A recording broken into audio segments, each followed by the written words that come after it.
Share करता हूँ।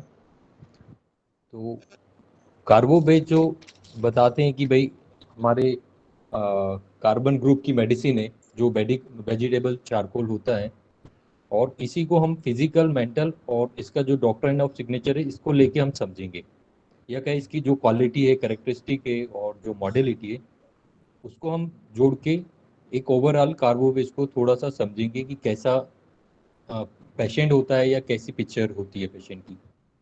तो कार्बन ग्रुप में कई सारी मेडिसिनें हैं।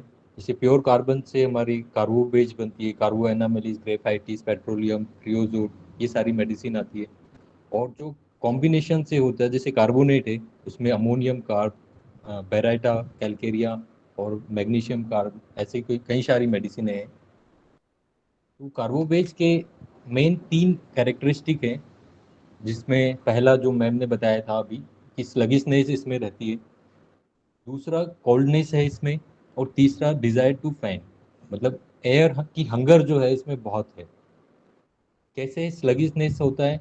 Sluggishness of organism, specially circulation, जो सर्कुलेशन है हमारा, वीनस सर्कुलेशन, उसका बहुत ज़्यादा स्लगिशनेस या डलनेस बोल सकते हैं। और जब सर्कुलेशन बहुत वीक होगा, फीबल होगा, तो ये मेंटल पे भी हमें डल और इमोशनल लेवल पे भी हमें डलनेस फील होगी। कैसे? क्योंकि डलनेस हमारे माइंड में कैसे आएगी कि सर्कुलेशन जब कम है तो वहाँ ऑक्सीजन और जो प्रॉपर पहुँचना चाहिए वो पहुँच नहीं पाती, तो एक्टिविटी भी वैसे ही स्लगिश होगी हमारी। और मेंटल लेवल पे भी जैसे dullness, confusion of mind, concentration difficult के इसमें कार्बोवेज में सिम्टम काफ़ी है, रूब्रिक है मेंटल में। इनडिसीजन, इरेजोल्यूशन की कंडीशन रहती है। सडन लॉस ऑफ मेमोरी और फॉरगेटफुलनेस की भी स्टेट इसमें मेंटल में कई रूब्रिक हैं इसके। और फिजिकल लेवल पर अगर हम देखते हैं कार्बोवेज को, तो इसका जो एक्शन है वो वीनस सर्कुलेशन पे होता है, डाइजेस्टिव ट्रैक्ट और रेस्पिरेटरी सिस्टम, इन पे मेन एक्शन होता है इसका। और पेशेंट में हम देख सकते हैं हिस्ट्री में कि कई बार कार्बोवेज के जो पेशेंट उनमें होते हैं, उन लोगों में लीवर से रिलेटेड या गैस्ट्रिक रिलेटेड हिस्ट्रियाँ होती ही है, हिस्ट्री मिलती है हमें। और बहुत ज़्यादा लेजीनेस और इंडोलेंट होता है इनमें। और अगर हम मेंटल उसमें देखें तो कार्बोवेज के बारे में कहा जाता है कि ये टिमिड टाइप का बंदा होता है, जो अपने जो एंगर को सप्रेस करके रखता है ड्यू टू हिज टिमिडिटी, क्योंकि इसमें एक्सप्रेस करने के लिए इसमें करेज नहीं होता। तो अगर हम इसे कोयले से भी देखें, तो हम ऊपर से देखते तो उसमें आग दिखती नहीं है, पर जब हम कोयले को टच करते हैं या थोड़ा एयर उसको देते तो वो अंदर उसमें काफ़ी आग होती है। उसी तरह से इसके अंदर काफ़ी गुस्सा होता है, बट ये अपने गुस्से को या जो डिसकंटेंटमेंट है वो इसको सार्काज्म के थ्रू एक्सप्रेस करता है। कैसे एक्सप्रेस करता है? इसमें एक रूब्रिक है, मॉकिंग सार्काज्म। तो ये ताने या इस तरह से सार्कास्टिक वे में अपनी बात को कहता है कार्बोवेज का पेशेंट। और इसलिए भी गुस्सा नहीं बता, मतलब रिएक्शन नहीं दे पाता, क्योंकि अ, इसके जो सारे जो रिएक्शन है वो बहुत डल होते, स्लगिश होते, तो ये अपना रिएक्शन नहीं दे पाता। इसके बाद में अगर हम कोरोना के टाइम पे देखें तो काफ़ी ज़्यादा कार्बोवेज यूज़ की गई थी ऐसे केस में जहाँ पे SpO2 बहुत डिक्रीज होता है। और इसके फ्रिक्वेंट डोज भी दिए गए हैं। तो जैसे कोई कोरोना की कंडीशन में अगर हम कार्बोवेज के पेशेंट को देखें, तो स्टार्टिंग से लेके लास्ट तक की इसकी एक जर्नी हमें समझ में आएंगी कि स्टार्टिंग में कैसा बंदा रहता है जो अ, अपनी हेल्थ के प्रति इंडिफरेंस रहता है, जैसे रूब्रिक है इंडिफरेंस हेल्थ अबाउट, उसको कोई ज़्यादा पड़ी नहीं रहती, कोई ज़्यादा केयर नहीं लेता है। और लोग इसको सजेशन भी देते हैं भाई कि क्या करना चाहिए, ऐसा नहीं जाना चाहिए बाहर या इस तरह से, तो वो अपने अफेक्टेशन से इसको अ, दूर करता है कि भाई नहीं, कोई दिक्कत नहीं है, मुझे कोई प्रॉब्लम नहीं होगी, इस तरह से ये अपनी हेल्थ के प्रति इंडिफरेंस रहता है और अफेक्टेशन इसका कंटिन्यू रहता है।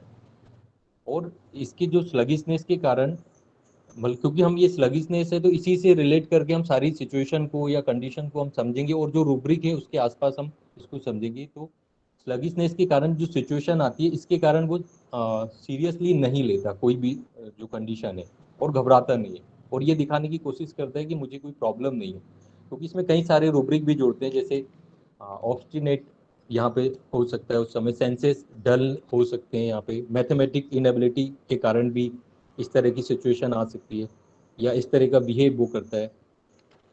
और इसके बाद जब कंडीशन बहुत ज़्यादा खराब हो जाती है और फियर ऑफ सफोकेशन के बाद में इसका जब अफेक्टेशन टूटता है ये, तो ailment from fright, delusion, oppressed, everywhere और यील्डिंग डिस्पोजिशन, तब ये कहना मानता है। और जब कंडीशन बहुत ज़्यादा गड़बड़ हो जाती है, खराब हो जाती है, तब लास्ट में जब इसका अफेक्टेशन टूटता है, फिर ये क्लिंग करता है, जैसे क्लिंगिंग रेस्टलेसनेस भी थे। और उसके बाद फिर ये जिसको क्लिंग करता है उससे ये उम्मीद करता है कि वो इसको कैरी करे, carry desire to be carried, फिर ये रूब्रिक करता है। तो इस तरह से एक सिचुएशन हम देख सकते हैं कि बंदा कैसे हम कार्बोबेज को पकड़ सकते हैं अगर ऐसी कोई सिचुएशन आती है। और यहाँ पे काफ़ी सारी कुछ मेडिसिन ऐसी हैं जो साथ में चलती है, जो हमें डीडी करना पड़ सकता है, या फिर हमें डिफ्रेंशिएट करना पड़ता है, चाहे स्ट्रामोनियम हो, चाहे स्टेफिसेगिरिया हो। तो हमें देखना पड़ेगा कि ये कंडीशन क्या है, कार्बोबेज की है, और फिजिकल सिम्टम इसकी स्लगिशनेस वगैरह से, माइंड मेंटल सिम्टम से जोड़ के हम इसको समझ सकते हैं। और इसके बाद में जैसे मैम ने अभी बताया था कि इसको लिबर्टेनिज्म में भी है ये कार्बोबेज, और गवर्नमेंट भी है, खाने पीने का शौकीन है ये बंदा। तो जैसे अब लॉकडाउन के बाद में बहुत सारी चीज़ें ओपन हुई है, तो इसमें कॉम्प्लिकेशन कब आते हैं, कब आ सकते हैं, या इस तरह के पेशेंट भी हमारे क्लिनिक में आ सकते हैं कि भाई लॉकडाउन के बाद से जब ये बाहर का खाना शुरू किया, या बहुत सारी कंप्लेंट या एलिमेंट इससे आए, तो अर्ली स्टेज में हम कार्बोबेज देख सकते हैं।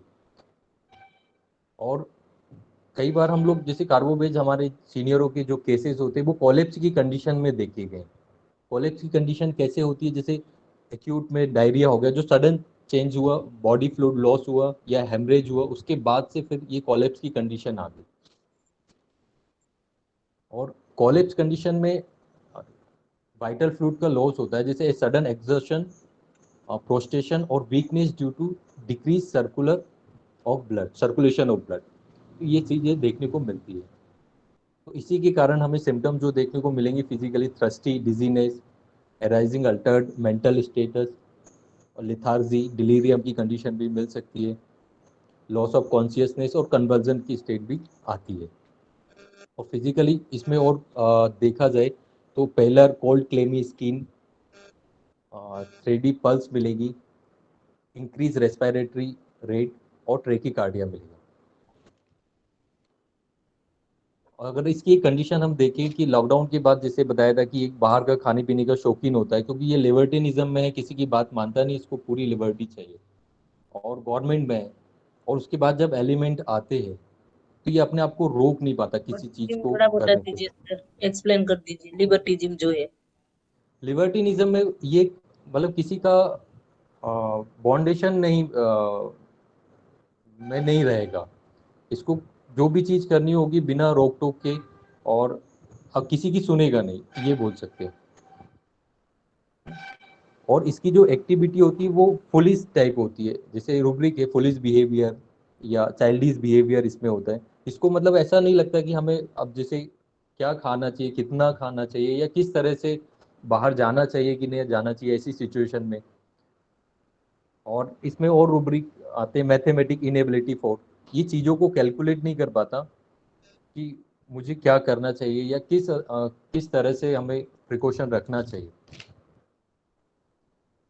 और इसके बाद में जब इसके फैमिली मेंबर्स इसको रोकते हैं, तो फिर ये उन पे भी इरिटेट होता है, irritability family to her and rebels against pole time, मतलब जो उसको समझा रहे हैं कि बाहर की चीज़ें नहीं खाना चाहिए, जो उसके लिए भी खतरनाक है, या जैसे कोविड की सिचुएशन है जिसमें आप बीमार पड़ सकते हो, तो ये उनसे इरिटेट होता है। और ये जो रोक टोक है, उसको फैमिली मेंबर रोकते हैं या इस तरह से चीज़ें करते हैं, तो उसके लिए ये एक ऑर्डियल के समान होता है। जैसे अभी रतीन सर ने भी फियर ऑर्डियल का एक एग्जांपल बताया, या फिर पाइल्स की कंडीशन में भी हम फियर ऑर्डियल लेते हैं कई बार, उसको जब इस तरह का डर रहता है, वहाँ भी वीनस कंजेशन होता है। तो ये उस कंडीशन में भी हम देख सकते हैं। तो कार्बोवेज को खाने पीने का शौक होता है, घूमने फिरने काफ़ी पसंद होता है, इसको रिस्ट्रिक्शन आएगा तो उसके लिए ये ऑर्डियल की जैसा है, क्योंकि ये अपने आप को रोक नहीं पाता जब तक कि वो मरने की कगार पे नहीं पहुंच जाए। जैसे इसमें बहुत सारे death agony before death, death presentiment of unconscious life as if death, और इस स्टेट के बाद में फिर वो, जब ये स्टेट आ जाती है तब ये क्लिंगिंग रेस्टलेसनेस में जाता है कि भाई तब वो क्लिंग करता है किसी बंदे को, और जब तक उसको अपना एक सपोर्ट मिल नहीं जाता, स्ट्रॉन्ग सपोर्ट, तब तक वो रेस्टलेसनेस कंडीशन में बना रहता है, तब तक उसको छोड़ता नहीं है। और उसके बाद में अ, ये फिर carried desire to be carried, उससे कैरिड होना चाहता है।